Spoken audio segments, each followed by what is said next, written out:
కాబట్టి farmers day శుభాకాంక్షలు. And I'm very happy మాట్లాడుతున్న ప్రిన్సిపల్ గారు, అలాగే యాంకర్ ఎవరు ఎక్కడ madam, what is your name? After my inter I join BSc Agriculture at Agriculture College Mandya, Karnataka. Then I proceeded with JRF to MSc at Allahabad, then to PhD through ARS in IRA New Delhi. So then I actually started my career preparation under XYZ. Having said that, I'm very happy to be here, first of all, on Farmers Day. So you invited me to share my thoughts with the students and to know many things, especially the new innovations and activities going on in the agriculture field. I'm very happy to be here. ముందుగా ఇద్దరు రైతులు ఇక్కడ ఉన్నారు. So మనందరికీ తెలుసు, చాలా మంది రైతు బిడ్డలే మనం అందరం. మా పేరెంట్స్ కూడా అగ్రికల్చర్ చేస్తున్నారు, మేము కూడా చేసాం, మీరు కూడా చేశారు కదా చాలా మంది. గుడ్. ఇప్పుడు కూడా ఊరికి వెళ్తే నేను పొలంకి వెళ్తాము, వెళ్ళి చూస్తాము ఏం జరుగుతా ఉంది. చిన్నప్పుడు కూడా ఖాళీ ఉన్నప్పుడంతా, సెలవు ఉన్నప్పుడంతా మన main entertainment, main activity, main extra curricular activity ఊరిలో అంటే పొలంలో పనిచేయడమే. కాబట్టి అగ్రికల్చర్ గురించి రైతుల కన్నా ఇంకెవరికి బాగా తెలుసు. కానీ ఈ విత్ టెక్నాలజీ అండ్ ఇన్నోవేషన్స్ పెరిగేసరికి, గ్లోబలైజేషన్ వచ్చేసరికి కొంచెం రైతులకి అక్కడక్కడ ఇబ్బందులు ఉన్నాయి. మీకు తెలుసు, like though we call farmer is the backbone of the country, but farming is a gambling with monsoon అనేది వెల్ ఎస్టాబ్లిష్డ్ ఫ్యాక్ట్. మాన్సూన్ బట్టి ఆధారపడి ఉంటుంది మనకు. ఈసారి దిగుబడి మంచిగా వస్తుందా లేదా, మనకు ఆదాయం వస్తుందా లేదా, పంటలు మంచిగా ఫలాలు ఇస్తాయా లేదా అనేది. సో అటువంటి ప్రతి సంవత్సరం ఇది ఫైటింగ్, ప్రతి సంవత్సరం అన్సర్టనిటీ ప్రివైల్స్. ఆ అన్సర్టనిటీ వల్ల ఫార్మింగ్, నార్మలీ అగ్రికల్చర్ నుంచి చాలా మంది దూరంగా వెళ్తున్నారు. ఎందుకులే ఇబ్బంది మనకెందుకు, అదే నేను ఇండస్ట్రీ చేసుకుంటున్నాను లేదా బిజినెస్ చేసుకుంటున్నాను సర్టెన్ గా ఉంటుంది. అంటే నేను ఇంత ఇన్వెస్ట్ చేస్తే ఇంత నాకు దిగుబడి వస్తుంది అని అక్కడ కన్ఫర్మేషన్ ఉంటుంది. ఇక్కడ uncertainty, because we are depending on the rains, environmental factors depend అయి ఉంటాం కాబట్టి. So we are not sure what will be the outcome unless the crop comes. We don't know what is the outcome. So what will be the profit, whether I will get the whatever money I invested or I will not get, we cannot say. So దానికి పాలసీలో చాలా strengths ఉన్నాయి. So we have government schemes ఉన్నాయి, PM Kisan ద్వారా, అలాగే ఇక్కడ రైతన్న సేవలోని government input subsidy ఇవ్వడం జరుగుతుంది. అలాగే రైతులకి సీడ్స్ కూడా ఇచ్చినప్పటికీ కూడా అన్సర్టనిటీ ప్రివైల్స్. సో అన్సర్టనిటీ ఉన్నంత వరకు మార్కెట్లో ఆ అగ్రెసివ్నెస్ రావట్లేదు. అందుకే ఎవరికైనా what you want to become అంటే కొంతమందిని అడిగితే ఎంతమంది నేను రైతు అవుతానని చెప్తారు. వెరీ రేర్, ఒకరిద్దరు చెప్తారు. సో అది కూడా గట్టిగా పట్టుకొని అడిగితే ఎందుకు కరెక్ట్ చెప్పమంటే సో అదే ఆన్సర్ లేదు. అటువంటి పరిస్థితి యాక్చువల్లీ ఉండేది కూడా. ఇంకా మనం కొంచెం వెనక్కి వెళ్ళి చూస్తే హిస్టరీ, ఇప్పుడు ఏది మనం ఫార్మర్స్ డే చేసుకుంటున్నాము. సో ఆ విషయంలో యాక్చువల్లీ ఫార్మర్స్ డే వచ్చిన బ్యాక్గ్రౌండ్ చూసుకుంటే, ఇప్పుడు మన ఎందుకు ఆయన చేయాల్సి వచ్చిందంటే, it is link to green revolution. మనకి ఏదో హరిత విప్లవం చెప్పుకుంటున్నాము. సో హరిత విప్లవం ఎలా జరిగింది, వాట్ వాజ్ ఇట్స్ రిలవెన్స్ అని మనం being botany students, biology students, otherwise also as a Indian we should know what is the green revolution. If we are self sufficient today with respect to food, మనం కడుపునట్టుగా మనం food తింటున్నాము, మన food మనం పండించుకుంటున్నాము, మనం హ్యాపీగా ఆకలి లేకుండా ఉంటున్నాము అంటే it's because of the green revolution. Okay, హరిత విప్లవం ఏది జరిగిందో దానివల్ల. What is green revolution is nothing but producing sufficient food required for our people. Then what was earlier before green revolution, what was the case? So we were waiting for the ships to come from foreign to give us food. So it is a ship to mouth concept. We were importing the wheat. From the imported wheat we used to produce rava, pindi anni cheskoni we used to fill our stomach.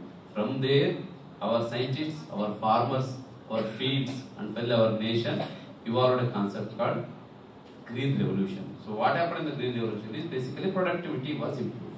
Per hectare productivity was improved. But then what was the productivity before and what is now? If you see, per hectare agriculture food grains productivity now it is around 2,500 kgs, yani 2.25 quintals per hectare. What was it during the 1947, before the green revolution, after the independence? Was only 5 quintals per acre per hectare. So 5 quintals per acre to now we reached to 25 quintals per acre, almost 5 times increase in the productivity. So one side there is a population growth, and the other side, if there is no food production, so we cannot be sustainable. So for the basic need like food, if we have to depend upon the imports, then where is the economic growth? That's why even the economy has to grow, even the country has to be stable, compulsory food security is the first principle. So in that respect, so thanks to the great scientists, great farmers and the great leadership given at that time, so we could achieve the green revolution. With the green revolution started the next level of evolution. So once we are happy, our stomach is full, then we can think of innovation. Then we can think of art, culture, progress, everything. So that's how the green revolution started. And the mainly rice and wheat were our staple food. The productivity was increased. So thanks to Norman Borlaug, the father of green revolution and father of Indian green revolution, Dr. M.S. Swaminathan. So thanks to great scientists, and coincidentally I also did my PhD from the same institute where M.S. Swaminathan sir was also doing, and I had a great opportunity to receive my PhD degree from his hands. That's why I'm very proud being agriculture. I graduated that I received from him. When Norman Borlaug, the father of green revolution at the world level, was asked, like, what is your attachment with the plants? How can you increase this productivity? What did you actually do? So what he said was, I simply listened to the plants. So he says plant used to talk to me. Plants used to tell him what is their need. Strange, So we know none of us talk to the plants, but he used to talk to the plants. So plant used to tell him what is the requirement. So that much involvement. His daily activity used to be, even for that matter, M.S. Swaminathan sir, daily activity used to go to field, spend most of the time in this field. So ఇక్కడ ఉన్న రైతన్నులు అలాగే రైతు బిడ్డలు మీరు కరెక్ట్గా అది link చేయగలుగుతారు. ఉదయం లేవగానే పల్లెటూరులో ఫస్ట్ మెయిన్ యాక్టివిటీ ఏంటంటే పొలానికి వెళ్ళడము, అలా తిరిగేసి చెట్లన్నీ బాగున్నాయా, పొలం బాగుందా, వరి బాగా వస్తూ ఉందా, నీళ్ళు బాగా వెళ్తున్నాయా, ఇది చూడడమే ఫస్ట్ మేజర్ యాక్టివిటీ. అక్కడ మార్నింగ్ జాగింగ్ చేయడం కానీ, జిమ్కి వెళ్ళడం కానీ ఇవన్నీ ఏమి ఉండవు. సో పొలానికి వెళ్ళి తిరిగి వస్తే that is the great exercise. ఒక రైతుతో మాట్లాడుతూ, సో మీరు ఇంత ఫిట్గా ఉన్నారేంటి, ఇంత షార్ప్గా ఉన్నారేంటి, ఏం చేస్తారు మీరు రోజు అంటే, ఆయన ఎక్కడ చెప్పి నేను రోజు పొలానికి వెళ్తాను, అక్కడ ఉన్న కలుపులన్నీ తీస్తాను, మన చెట్లు బాగున్నాయి లేదంటే అన్ని చెట్లతో నేను మాట్లాడుతాను కాబట్టి నేను హ్యాపీగా ఉన్నానని చెప్పాను అనమాట. ఆయన ఫిట్గా కూడా ఉన్నాను. ఏ మందు అక్కర్లేదు మనం చెట్లతో ఉంటే. So if you are farming will be automatic healthy, because we are taking care of health of the plants, that way we will also be healthy automatically. So atlaga Norman Borlaug used to say anta. So plants talk to me, that's why I can understand them. So with that kind of core research, it's basically genetic research. They actually meddled with the genetic makeup of the plants and they increased the productivity. So now we are self-sufficient. Today almost 371 million metric tons of food grains we are producing, which is highest in the world, and it is self-sufficient. We are also exporting the food products. That is the relevance and importance of the green revolution, because of which we are now very confident telling that we are self-sufficient in food. But what next? Since nobody wants to do agriculture, everybody wants to become either IT or scientist or business people or officers, then who will do agriculture? What is the future of agriculture? This is very important now. M.S. Swaminathan says very famously one quotation, if you remember, future belongs to those countries not with guns but with grains. ఏ కంట్రీస్కి అయితే food security ఉంటుందో, food safety ఉంటుందో, ఆ కంట్రీనే future lead చేస్తుందని చెప్తుంది. ఆ విషయం గ్రహించి now our future of agriculture, future of biological sciences, future of our food security depends on how best we utilize the available resources and how do we innovate and how do we find solutions for the prevailing problems. First is the gambling with monsoon. Yeah, how to overcome that? How to make it certain? How to make it as an industry? How to ensure that the certainty improves? With the X input, I should get the predictable outputs. How to do that? For that, we have precision farming. So with the precision farming, it is nothing but precision is an English word, like precisely giving whatever plant requires at the right time, at the right place, in the right quantity is actually precision. So this precision farming is having wide ambit. For that, technology required, investment required, follow-up required, then policy support is also required. So greenhouse cultivation, you all know, that is one way of getting rid of this climatic variables, but that alone does not help.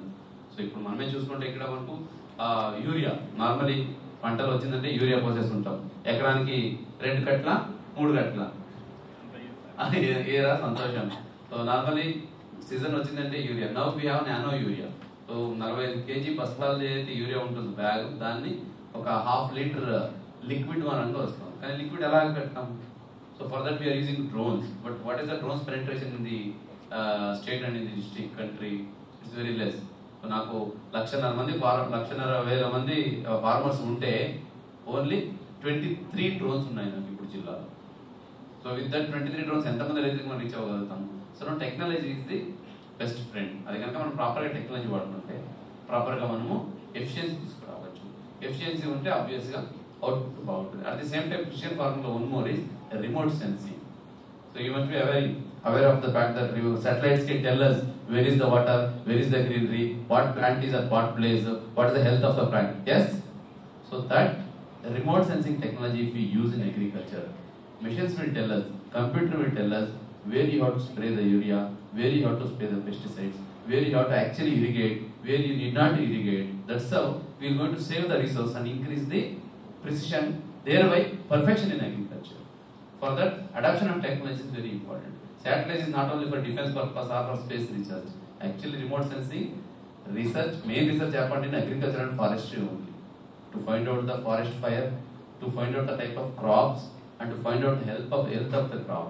So the remote sensing satellites are almost every 3 days once. Remote sensing satellites are orbiting the Earth and they are giving us the data. But its usage to the farmers, still there is lot of gap.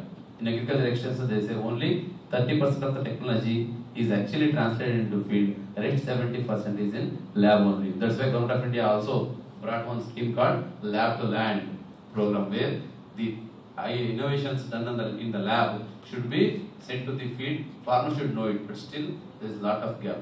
As the biology students, botany students, and future scientists, if you are aware of these facts, you can educate the farmers. You can hand over them. Now, technology is not a limitation.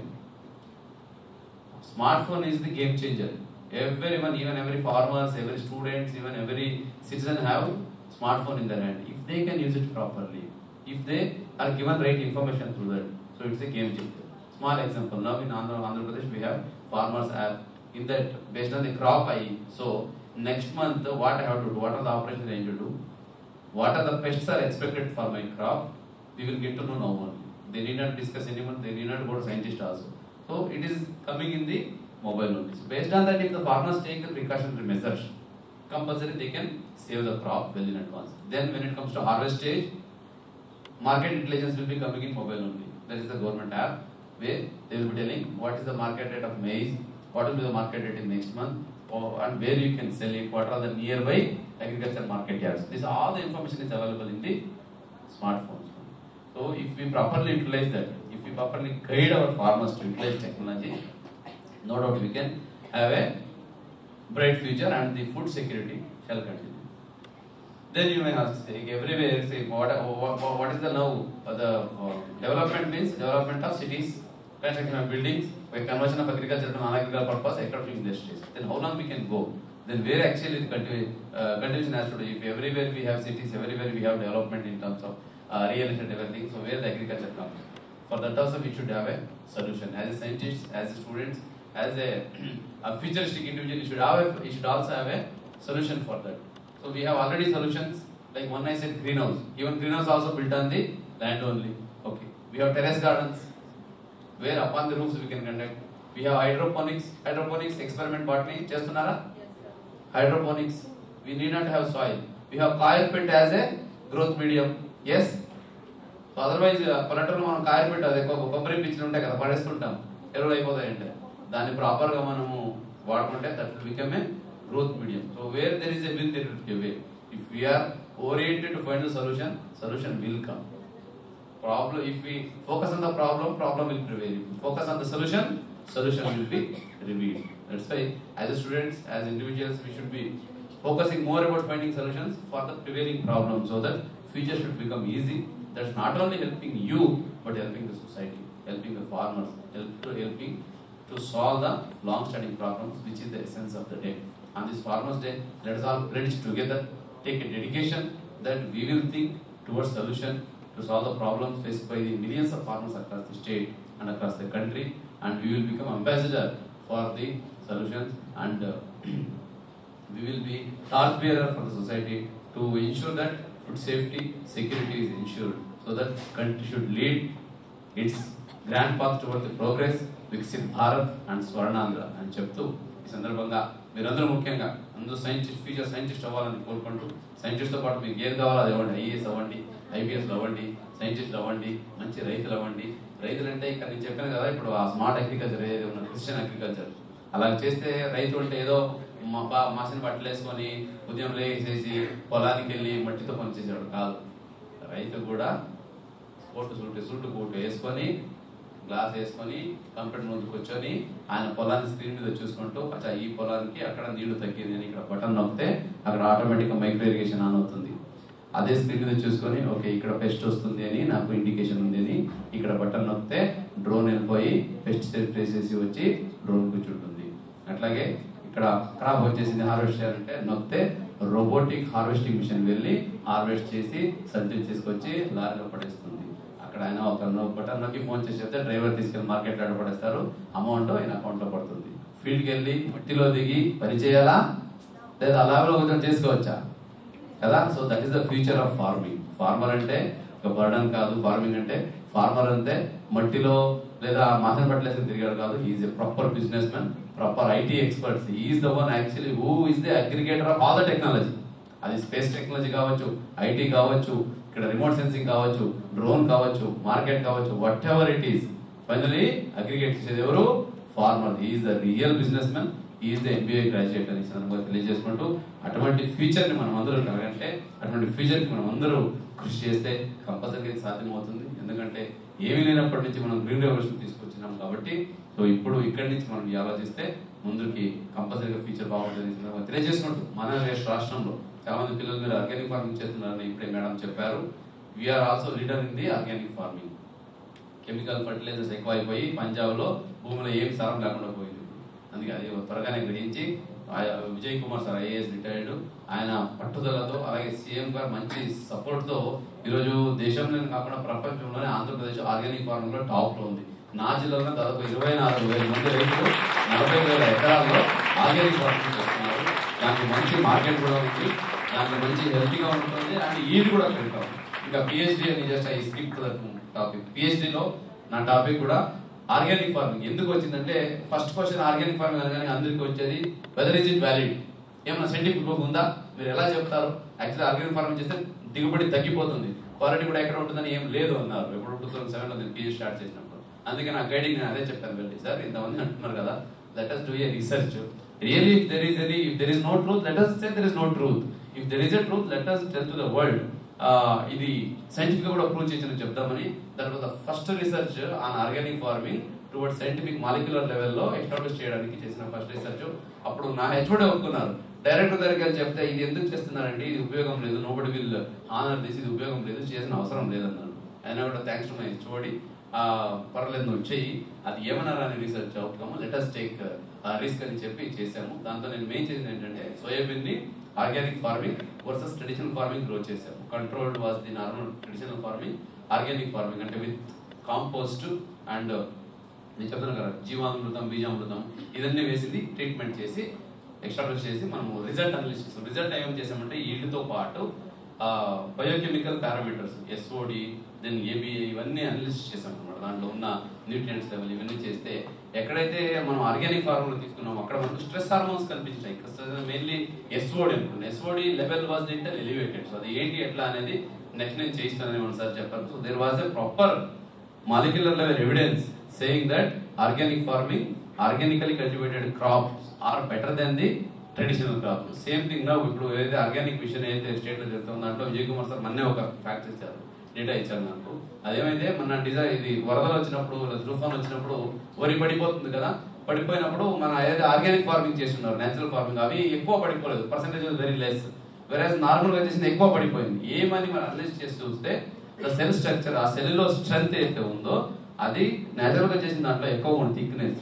వెరాజ్ traditional గా చేసింది తిన్గా ఉంది, మంది మొత్తం పడిపోయింది. So that స్టెడినెస్, ఆ stability కూడా organic farming లో వచ్చింది. ఇదే కాకుండా ఈల్డ్ అయితేనేంటి, అట్లాగే న్యూట్రియంట్ క్వాలిటీ అయితేనేంటి, అన్ని దాంట్లో కూడా ఇంక్లూడింగ్ అపియరెన్స్ కూడా ఆర్గానిక్ ఫార్మింగ్ బెటర్ గా ఉంది. When it come to the yield, first question అదే వచ్చింది, మనకు సెల్ఫ్ సస్టైన్ కావదు, ఫుడ్ సెక్యూరిటీ ఉండదు, ఈల్డ్ తగ్గిపోతుంది. ఎప్పుడు ఆ ట్రాన్స్ఫర్మేషన్ స్టేజ్ లో ఫస్ట్ 1-2 ఇయర్ కొంచెం ఈల్డ్ తగ్గుబడి ఉంటుంది. అది అయిన తర్వాత వన్స్ ఆర్గానిక్ కార్బన్ ప్రాపర్ గా ఎన్రిచ్ అయిపోయిన తర్వాత ఈల్డ్ నార్మల్ గానే ఎక్కువనే ఉంటుంది ఆర్గానిక్ ఫార్మింగ్ అనేది. ఇప్పుడు సైంటిఫిక్ గా ప్రూవ్ అయింది కాబట్టి so this is the future, organic farming is the future. కాబట్టి ఆ విషయంలో మీరు ఏదైతే రీసెర్చ్ ఇప్పుడు చేస్తున్నారో దాని మీద నమ్మకం పెట్టండి, కంపల్సరీగా రీసెర్చ్ చేయండి. If you want any field exposure visits also your most welcome to my district. రైతులు ఇక్కడ ఉన్నారు, చాలా మంది ఆర్గానిక్ ఫార్మింగ్ చేస్తున్నారు, వాళ్ళ దగ్గర కూడా తీసుకెళ్లి మీకు చూపించడం జరుగుతుంది. So no need to have any doubt, not even iota of doubt is required, because organic farming is the best and that will be the future నుంచి తెలియజేస్తూ ఈ సందర్భంగా మళ్ళీ ఒకసారి ప్రతి ఒక్కరికి మన రాష్ట్రంలో జిల్లాలో ఉన్న ప్రతి ఒక్క రైతులకి ఫార్మర్స్ డే శుభాకాంక్షలు తెలియజేస్తూ సెలవు తీసుకుంటున్నాను. Thank you very much.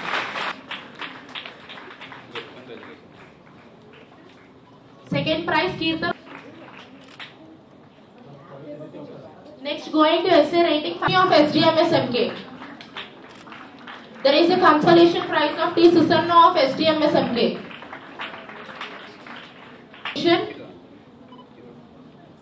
KDSN Fanila of Nalanda College. Patan Sani of SDMSMK first BSc Botany.